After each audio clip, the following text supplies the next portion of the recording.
మేడిగడ్డ బ్యారేజీలో కుంగిన 7వ బ్లాక్ ను కూల్చి మళ్లీ కట్టాల్సిందేనని నేషనల్ డ్యామ్ సేఫ్టీ అథారిటీ అభిప్రాయానికి వచ్చిందని సమాచారం. ఈ మేరకు కొత్తగా నిర్మించాలంటూ తన తుది నివేదికలో ఎన్డీఎస్ఏ నిపుణుల కమిటీ తెలిపింది. 7వ బ్లాక్ కింద భారీ గుంత ఉందని, దాన్ని ఇప్పటికే గ్రౌటింగ్ తో పూడ్చారని, ఈ బ్లాక్ కు రిపేర్లు చేసినా ఎన్నాళ్లు ఉంటుందని చెప్పలేమని రిపోర్టులో వెల్లడించినట్లు సమాచారం. కొద్ది వరదే 7వ బ్లాక్ కుంగిందని, భవిష్యత్తులో భారీ వరద వస్తే అది తట్టుకుంటుందన్న గ్యారంటీ లేదని ఎన్డీఎస్ఏ నిపుణులు అభిప్రాయపడుతున్నారని తెలిసింది. బ్యారేజీ కట్టిన ప్రాంతంలో నది వెడల్పు ఒక్కసారిగా కుచించుకుపోయినట్టు ఉంటుందని, ఫలితంగా భారీ వరద వస్తే తన్నుకొచ్చే ప్రమాదం ఎక్కువని పేర్కొన్నట్టు సమాచారం.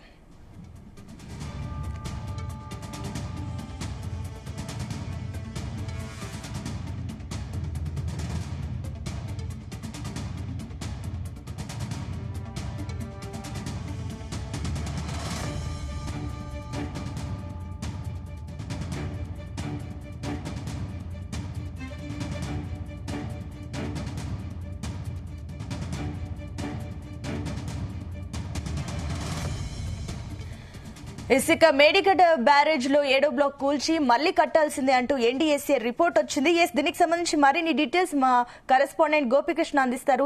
గోపికృష్ణ, అటు ఎన్డీఎస్ఏ నిపుణుల కమిటీ ఏకంగా కూల్చేసి మళ్లీ కట్టాల్సిందే అంటూ కూడా రిపోర్ట్ ఇచ్చినట్లు తెలుస్తుంది. రిపేర్ చేసినా ఫలితం లేదు అంటూ కూడా అంటున్నట్లు తెలుస్తుంది. ఏంటి దీనికి సంబంధించిన డీటెయిల్స్?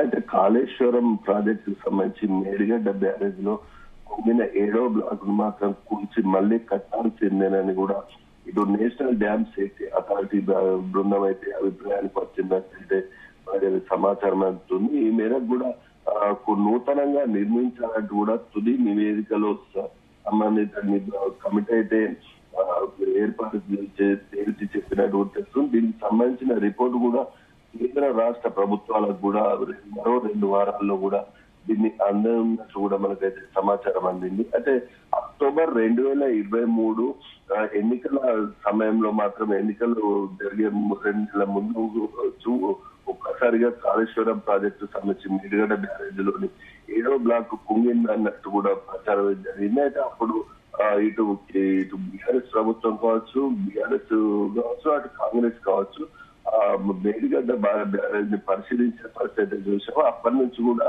ఆ ఎన్నికల కన్నా ముందు కూడా ఈ కుంగిన నేపథ్యంలో మాత్రం ఎన్నికలు కూడా ఈ మేడిగడ్డ ప్రాజెక్టు పై మాత్రమే చుట్టూ రాజకీయం అయితే జరిగిందని చెప్పొచ్చు. అయితే అప్పుడు ఒకరిపై ఒకరు ఆరోపణలు చేసుకుంటున్న ఇటు బీఆర్ఎస్ కాంగ్రెస్ నేతలు మాత్రం దానిపై పూర్తి స్థాయిలో విచారణ చేపట్టాలని కూడా కాంగ్రెస్ నేతలు అయితే డిమాండ్ చేసిన పరిస్థితిలో మాత్రం ఇటు నేషనల్ అథారిటీ మేరకే మాత్రం పూర్తి స్థాయిలో ఎలాంటి రిపోర్ట్ వస్తుందో దాని ప్రకారం వెళ్తామంటూ కూడా చెప్పారు. అయితే అదేవిధంగా డిసెంబర్ నెలలో ఎన్నికల అనంతరం మాత్రం కాంగ్రెస్ ప్రభుత్వం ఏర్పడ్డాక కూడా మరోసారి కూడా మేడిగడ్డకు 7వ బ్లాక్ మరింత కుంగినట్టు కూడా చూసాం. అయితే అప్పటి నుంచి కూడా దానిపై పూర్తి స్థాయిలో నివేదిక ఇవ్వాలని కూడా ఇటు కాంగ్రెస్ సర్కార్ కూడా నిపుణుల కమిటీ అయితే కోరింది. అయితే అప్పటి నుంచి కూడా విచారణ చేపట్టిన అది పలు దఫాలుగా కూడా ఎంక్వైరీ అయితే చేసినట్టు కూడా తెలుస్తుంది. అది మేడిగడ్డకు వెళ్లి పూర్తి స్థాయిలో 7వ బ్లాక్ సంబంధించి కూడా సంబంధిత నేషనల్ డ్యామ్ సేఫ్టీ అథారిటీ కూడా విచారణ అయితే చేపట్టినట్టు తెలుస్తుంది. గత కొన్ని సంవత్సరాల కాలం పాటు విచారణ చేపట్టిన సంబంధిత అధికారులు అయితే పూర్తి స్థాయిలో నివేదికను అయితే రెడీ చేసినట్టు కూడా తెలుస్తుంది.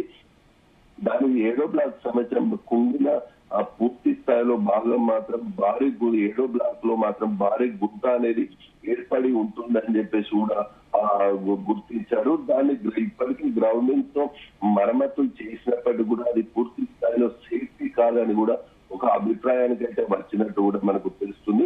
ఈ బ్లాక్ రిపేర్లు చాలా చేసినప్పటికీ కూడా ఇది భారీ వరద వస్తే మాత్రం దాన్ని కొట్టుకుపోయే ప్రమాదం ఉందంటూ కూడా నిపుణుల కమిటీ అయితే తేల్చి చెప్పినట్టు అయితే మనకు సమాచారం అవుతుంది. ఈ మేరకే నూతనంగా నిర్మించాలంటూ కూడా సంబంధిత నిధుల కమిటీ అయితే ఒక తుది నివేదికను అయితే ఏర్పాటు చేశారు. అయితే అప్పటి నుంచి కూడా మరమ్మతులు చేస్తున్నట్టు కూడా అప్పటి టెంపరీ మరమ్మతులు చేస్తున్నప్పటికీ కూడా పూర్తి స్థాయిలో భారీ వరద గిట్ట వచ్చినట్లయితే ఆ సంబంధిత బ్యారేజ్ కి ప్రమాదం ఉన్నట్టు కూడా మనకైతే నిపుణులు అభిప్రాయం అయితే వ్యక్తం చేస్తున్నారు. అయితే తట్టుకునే అది ఎలాంటి బ్యారేజ్ అయినప్పటికీ కూడా ఒక పిల్లర్ ఏడో పిల్లర్ అయితే ఏదైతే ఉందో ఆ ప్రాంతంలో మాత్రం భారీ గుంత ఏర్పడి మాత్రం పెను ప్రమాదం సంబంధించే అవకాశం ఉన్నట్టు కూడా తెలుస్తుంది. దీంతో పాటు ఆ నది వెడల్పు కూడా ఒక్కసారి కుంగిపోయే ప్రమాదం ఉన్నట్టు కూడా మనకైతే తెలుస్తుంది. భారీ వర్ష వస్తే తట్టుకునే ప్రమాదం లేకపోవడంతో దీన్ని మళ్ళీ నిర్మించాలని కూడా చేశారు. అయితే మేడిగడ్డ బ్యారేజ్ సంబంధించి డిజైన్ లోపం కూడా ఉన్నట్టు కూడా ఈ రిపోర్ట్ కమిటీ అయితే సంబంధించిన రిపోర్ట్ లో స్పష్టమైతే చేసినట్టు కూడా తెలిసింది. బ్యారేజ్ సైట్ తో పాటు టెస్టులు చేశాక మాత్రం డిజైన్లను ఫైనల్ చేయాల్సి ఉన్న డిజైన్లతో పాటు టెస్టులు ప్యారలల్ గా చేశారనే ఆరోపణలు అయితే వినిపిస్తున్నాయి.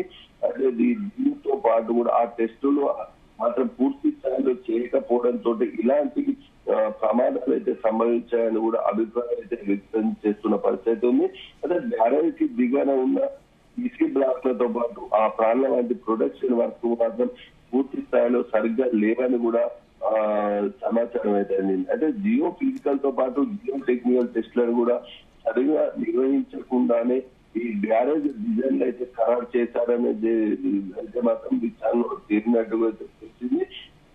అలాంటి డిజైన్లకు సంబంధించి ఎలాంటి టెక్నికల్ ఇష్యూస్ ఉన్నా కానీ దాన్ని పూర్తి స్థాయిలో పక్కన పెట్టి చేశారని కూడా తెలుస్తుంది. అయితే గ్రౌండింగ్ చేసి కూడా అక్కడ ఉన్న ఎవిడెన్స్ ను కూడా తుడిచిపెట్టారనే ఆరోపణలు అయితే మనకైతే వినిపిస్తున్న పరిస్థితి కనిపిస్తుంది. ఏదేమైనప్పటికీ కూడా దానికి సంబంధించిన బ్యారేజ్ కట్టినప్పటి నుంచి కూడా ఆపరేషన్ అండ్ మెయింటెనెన్స్ కూడా పట్టించుకోలేదని ఎప్పటికప్పుడు మానిటరింగ్ చేయాల్సిన అంటే బ్యారేజ్ అయితే ఎప్పుడు మొదలు పెట్టారో అప్పటి నుంచి కూడా దాన్ని ఆ మెయింటెనెన్స్ కూడా చేయాల్సి ఉన్నప్పటికీ కూడా అది కూడా చేయకపోవడంతో ఈ నిర్లక్ష్యం వహించడంతో ఈ 7వ బ్లాక్ సంబంధించి పూర్తిగా కుంగిపోయిందని అయితే ఒక అభిప్రాయం అయితే పరిస్థితి ఉంది. అది ఇప్పటి వరకు కూడా ఈ సంవత్సర కాలం పాటు కూడా ఏదైతే కేంద్ర ఎన్డీఏఎస్ బృందం అయితే ఏదైతే ఉందో దాని రిపోర్ట్ అయితే తయారు చేసి కేంద్ర జలశక్తి శాఖకు అయితే అందించినట్టు తెలుస్తుంది. దీనికి సంబంధించిన రిపోర్ట్ మాత్రం కేంద్ర రాష్ట్ర ప్రభుత్వాలకు మాత్రం 2 వారాల్లో అందజేస్తున్న నేపథ్యంలో దాని మీద ఎలాంటి రిపోర్ట్ లో ఎలాంటి నిర్ణయాలు తీసుకుంటుందో మాత్రం చూడాల్సిన పరిస్థితి ఉంది.